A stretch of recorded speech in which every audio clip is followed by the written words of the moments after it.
Welcome back into Live at 9. A federal judge ordered Starbucks to reinstate 7 employees at the Poplar Plaza store here in Memphis last week. The group was fired earlier this year, you might recall, after leading an effort to unionize their store. Now, Starbucks says they're planning to appeal the decision. To find out what this means for the workers and Starbucks, we are live with labor and employment attorney Alan Crone this morning.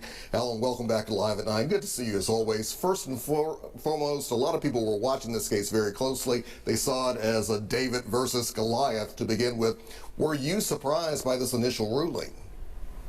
Well, not once I read it. It appears that the judge found that the basis for the termination were conduct that the company had tolerated in folks that weren't trying to organize a union.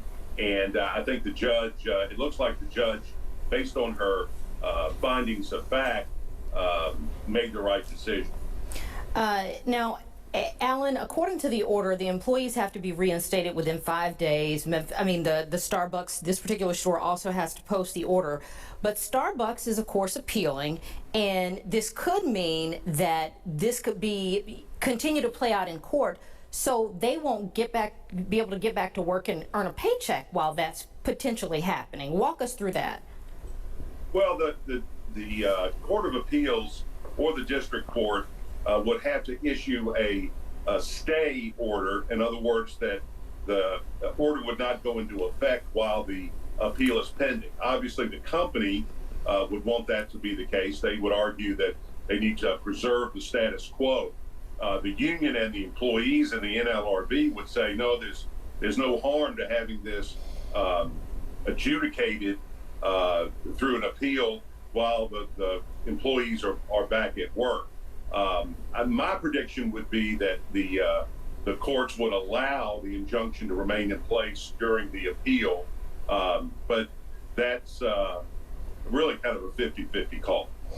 Alan, to kind of look into the future for us here as well, I mean, what do you see as being part of the future when it comes to being able to, form a union, especially here in Memphis and the state of Tennessee? Well, Memphis is a right-to-work state, which means that if your workplace is organized by a union, you don't have to join the union and pay dues, although you get some of the benefits of the collective bargaining agreement. That makes union organizing tough in Tennessee, but as you can see here, not impossible. I think you're going to see more and more union organizing campaigns like this that are smaller in nature. It's just this one store, but they're going to start branching out from there. And, I've been saying for a long time that I think unionization through the NLRB process is an underutilized tool. And I think you're going to see unions and individuals use it more and more going forward.